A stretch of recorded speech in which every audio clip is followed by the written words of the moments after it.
Na Mshidiwani, kuna kitu nimekutana nacho nikasema ninapokuwa nimepata fursa uweze kunijuza ama tuwajuze watu kuhusiana na hiki. Watu wengi tunakuwa tuna biashara, lakini kwenye biashara zetu lazima tunafanya hile swala la kukinga kama sio kutibu kwenye mambo tofauti. Wengine pesa zao zisiibiwe, kwenye masuala ya chuma ulete. Natamani nifahamu kutoka kwako, dini inasemaje?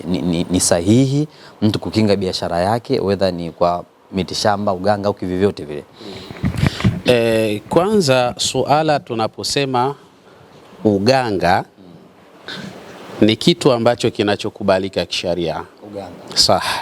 Kinachokataliwa katika sharia ni ushirikina. Na haya pia yalithibiti katika zama za Bwana Mtume Muhammad sallallahu alaihi wasallama. Wapo masahaba walimwambia Mtume, kunna narqi, yani tulikuwa tunafanya uganga katika zama za ujinga kabla ya kuwa Waislamu. Kisha wakamwambia, ya Rasulullah, tayari tumekusha kuwa Waislamu, tunaweza kuendelea kufanya uganga tukawatibia watu, tukaondosha madhara kwa watu? Mtume sallallahu alaihi wasallam akasema hakuna ubaya kwa mtu kufanya uganga ikiwa ndani ya uganga anaofanya hakuna ushirikina. Hakuna ubaya ikiwa hakuna ushirikina. Hayo ni maneno ya Bwana Mtume Muhammad. Sasa katika suala hili la biashara, kuna watu huwa wanafanya kinga kwa ajili ya fedha zao kutokana na wale chuma ulete. Kwanza chuma ulete wapo, wanatambulika kidini, yani wapo kabisa, na wanafanya madhara kweli. Sisi tunawaita kule chuma ulete hasara si ajabu. Yani wewe yani chuma ulete alafu kwako wewe hasara sio ajabu. Kawaida. Ndio unaweza ukaona umeuza sana, alafu baadaye unakuja kufanya hisabu unakuta mbona mahesabu na kile nilichouza, kiwango nilichouza tofauti. Ukijaribu labda kujiuliza, labda nimetumia, hakuna. Labda kuna mahala nimeweka, hakuna. Lakini unakuta kuna mapungufu makubwa sana katika hali za namna hiyo. Haya pia aliwahi kumtokea Abu Huraira radhiyallahu anhu, sahaba wa Bwana Mtume Muhammad sallallahu alayhi wasallam. Kwa hiyo sasa watu ambao wanaofanya kinga inakubalika kisharia? Majibu, inakubalika ikiwa kile kinachofanywa hakina ushirikina ndani yake. Kwa mfano, Mtume sallallahu alayhi wasallam ametufundisha ya kwamba mtu anapokwenda katika shughuli zake, iwe biashara, iwe shughuli ya aina yoyote, kisha akasema la ilaha illa anta subhanaka inni kuntu minadh-dhalimin, Mtume anasema kana hirzan lahu, hii itakuwa ni kinga kwake kutokana na athari na mashakili ya aina mbalimbali. Kwa hiyo mtu akiwa pale katika sehemu ya biashara, ni muhimu sana aseme maneno haya, la ilaha illa anta subhanaka inni kuntu minadh-dhalimin. Au kadhalika anaweza akasema la haula wala quwata illa billahi al-aliyyil azim. Hii itakuwa ni kinga kutokana na madhara ya aina mbalimbali. Ingawa kuna baadhi ya watu huwa wanachukua alfahm, mkaa, alafu ule mkaa wanaweka katika draw ya fedha ambapo wanapouza wanaweka ule mkaa. Hapa inatakiwa mtu awe na taaluma kwanza ya ule mkaa wenyewe. Ni mkaa wa mti gani ambao unaofaa kuwekwa pale ili biidhnillah subhanahu wa ta'ala iwe ni kinga kutokana na hao chuma ulete. Sio mkaa kwa maana mkaa tu, hapana, bali ni mkaa unaotokana na mti ambao unaitwa asidru, kwa maana mkunazi. Ikiwa mkaa ule unatokana na mkunazi, kisha mtu akauweka pale katika draw yake, hakikatan ni kweli kabisa ule mkaa utakuwa ni sababu miongoni mwa asbabi za kuwazuia mashetani wanaotumiwa kama chuma ulete kuiba fedha za watu katika dini imeruhusu kutumia mkaa. Inaruhusu vizuri sana ikiwa mtu ana taaluma ya kujua ule mkaa wenyewe. Kwa nini? Kwa sababu ule mti wa mkunazi una vitu vinavyoitwa alquwatul jadhibiyya na alquwatul munakisiyya. Kwa namna ambavyo alivyoujalia Allah mti ule una nguvu Ima za kuweza kuvuta mazuri mazuri na una nguvu ya kuweza kufukuza mabaya mabaya. Ndivyo alivyoumba Allah subhanahu wa ta'ala, katika una material aliyoweka Mwenyezi Mungu yanafanya utendaji huo. Kwa hiyo mtu akiuweka ule mkaa pale, kwa kuwa ana taaluma ya mti huo mujarrab kabisa, ana uwezo wa kuvuta wateja na una uwezo wa kuondosha yale yaliyo mabaya mabaya. Sasa hapa mtu anaweza kusema, kwa hiyo mtu atakuwa anategemea mkaa? Hakuna mtu anayeweza kuweka pale kwa kutegemea mkaa, bali ameweka pale kama sababu minal asbabi, ni katika visababishi tu. Anayefanya kwamba anayeziwia au anayeleta manufaa ni Mwenyezi Mungu Subhanahu wa Ta'ala. Maana kuna watu wako hivyo. Kwa hiyo naambia watu kwamba wao wategemee mkaa badala kumtegemea Mwenyezi Mungu. Kuna watu akili zao ni ndogo mno, wanakuwa na kauli za namna hii, lakini inshallah biidhnillah Subhanahu wa Ta'ala khairi zitapatikana. Sheria inaruhusu ikiwa kama hakuna ushirikina ndani yake. Umezungumzia swala la kutumia mkaa lakini kwa mwenye taaluma. Tafsiri yake nini? Mimi ambaye sijui lolote kuhusiana na masuala ya dini, kuhusiana na lolote, nafahamu tu mti wa mkunazi na mkaa wake, nikitumia manake nakosea ama manake nini?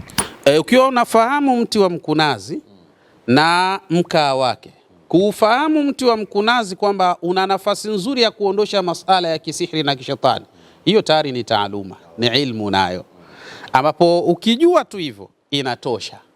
Na ndio maana mmoja akasema al-urfu au al-ma'rifatu quwwatun, kwa maana kule kujua kwenyewe ni nguvu tosha. Yani ukishajua tu kwamba kitu kiko hivi, hiyo ni nguvu, inatosha. Siku moja mimi niliwahi kusoma somo moja, wakati tuko darasani miaka hiyo, tulisoma somo linaitwa quwwatul insani, nguvu ya mwanadamu. Huyu mwanadamu siku moja ra'al asada fil ajama, alikuwa porini huko akakutana na simba. Sasa yule simba alivyomuona mwanadamu akasema, mashaallah, leo nimepata nyama nzuri kabisa, leo nitakula. Sasa yule mwanadamu akamwambia, ya asad, bwana simba, wewe ndio sayyidul hayawanat, wewe ndio bwana wa wanyama wote katika ulimwengu huu, una nguvu sana wewe, lakini nikwambie bwana simba, unajua kama wewe na mimi nina nguvu zaidi kuliko wewe? Yule simba akasema, bwana wewe kweli unasema hivyo? Akasema, naam, mimi nina nguvu kuliko wewe simba. Simba akasema, sasa unataka tufanyeje? Tufanye challenge gani nikuonyeshe kama mimi nina nguvu kuliko wewe mwanadamu? Yule mwanadamu akamwambia, sasa bana, mimi nina nguvu, isipokuwa tu nguvu zangu nimeziacha nyumbani. Kama hautojali, niende nyumbani nikazichukue nguvu zangu, alafu nije tufanye mapambano, alafu nikuonyeshe kama mimi ni hatari. Simba akasema, basi sawa, hamna tatizo, mimi nakusubiri hapa. Yule mwanadamu akamwambia, siamini mimi kama wewe utanisubiri hapa. Siamini kama wewe utanisubiri hapa. Wewe unaweza ukakimbia wewe. Cha msingi ngoja mimi nikufunge katika mti huu, alafu mimi niende kisha baadaye nirudi. Akasema sawa, hamna tatizo. Akamfunga vizuri kabisa katika mti. Alafu alivyomaliza kumfunga akachukua gogo, sasa kaanza kumtandika hapa. Akamwambia, unaona nguvu zangu? Nguvu zangu mimi ni nini? Ni maarifa tu. Ni akili ndo ambayo imekifanyia katika hali za namna hii. Kwa hiyo yule simba akasema, kwa hali hiyo kweli umenipata. Una nguvu za hatari sana mazingira haya. Sasa ndio ilivyo, tunasema al-ma'rifatu quwwa. Yani kule kujua kwenyewe jambo namna lilivyo, ndio nguvu zenyewe zinapatikana hapo. Kwa ukiujua mti wa mkunazi na utendaji wake katika kubatilisha masala ya kichawi, katika kuondosha masala ya kishetani, kuziwia chuma ulete, ukajua maarifa hayo, ndio nguvu yenyewe inapatikana hapo biidhnillah Subhanahu wa Ta'ala. Tuzungumzie ushirikina ambao hauhitajiki kwenye kinga hizi za biashara. Nimewahi kuonaga kwenye duka la mtu ameninginiza bahasha unapokuwa umeingia pale. Sina hakika nini kimeandikwa kwenye bahasha. Nifahamishe huenda kawa ni nini hiki kitu? Sawa. Unajua kuna vitu ambavyo vimefanyika kinyume na sharia. Kwa mfano, kuninginiza bahasha peke yake haitoshi kuhukumu kwamba ni tukio la kishirikina. La, bali tunaangalia kile ambacho kilicho ndani ya ile bahasha yenyewe. Kwa mfano, kuna watu wananinginiza, wanaweka mavi ya wanyama mle, wakihisi kupitia katika yale mavi ya wanyama yanaweza kuwalinda. Ili ni kosa. hatuiti ushirikina, ni kosa. Sawa? Kwa sababu haya pia tutakuja kuyaona baadaye. Lakini kadhalika utaona kwamba kuna watu wengine wanachukua ngozi za wanyama wanaziweka pale, hii pia ni makosa. Lakini kuna watu wengine wanafanya kabisa, wanatengeneza kabisa kale kadubasha, alafu wanakuwa wanakaabudu. Yani wanakwenda kutokana na masharti ya kile kidubasha walichokiweka pale. Hii sasa ni kosa na ni ushirikina sasa huo, na ni jambo ambalo la yajuzu shar'an, ni jambo ambalo kisharia halifai na haipendezi na haitakiwi kabisa, haswa kwa Muislamu kufanya mambo ya namna hiyo. Kwa hiyo tiba au masala ambayo yanayokubalika ni kama tulivyozungumza, iwe yanakubalika kisharia, yawe maneno yanayotambulika. Kuandika na kuninginiza sio mbaya, iwapo kama kile kilichoandikwa pale ni Qur'ani. Na hiki pia kina ikhtilafu ulama, kina tofauti za wana wa vioni. Wapo wanaosema ikiwa kilichoandikwa ni Qur'ani la baasa, hakuna tatizo, na wapo ambao wanaosema pamoja na hivyo hapana, wakienda wao katika mlango unaitwa saddu dharia, ya kuziwia kwamba watu wasije wakavuka mipaka kwa kupitia njia hiyo. Yani kinakatazwa kilicho halali kwa sababu kina ukaribu zaidi wa kutoka katika misingi katika hali hizo. Kwa hiyo yapo mambo mengi ambayo hayafai na yapo mambo mengi yanayofaa.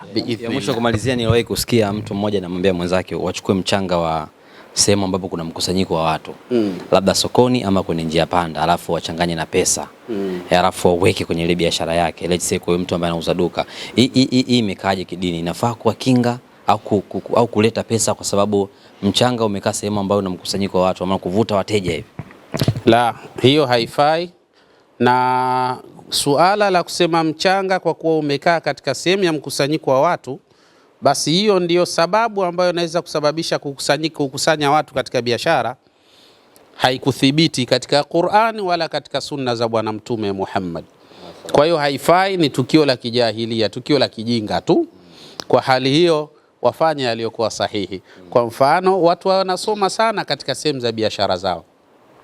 Kuna aya inasema waadhin fi nnasi bilhaji yatuka rijalu ala kulli dhamirin yatina min kulli fajjin amiq. Hii aya mtu akiwa anairejea kuisoma katika sehemu ya biashara yake atakimbia wateja.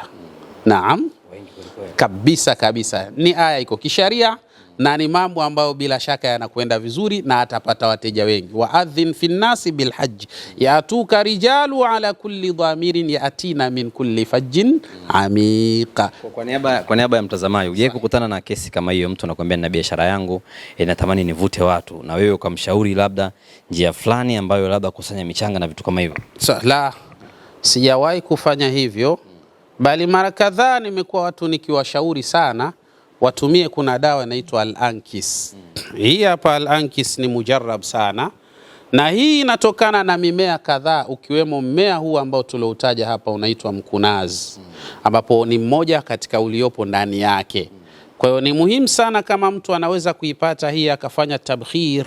Tabkhiri ni kufukiza pale mahala kama jinsi ambavyo unafukizia ubani. Inakuwa ni nzuri zaidi kwa ajili ya kuzuia mabaya na kuleta yaliyokuwa mazuri kisharia biidhnillah subhanahu wa ta'ala. Sawa.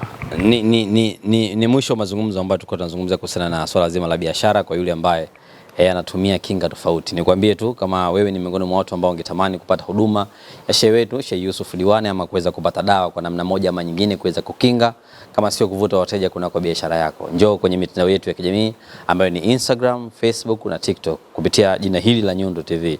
Tuambie pale nina shida ya kufika ambapo yupo Sheikh Yusuf Diwani ama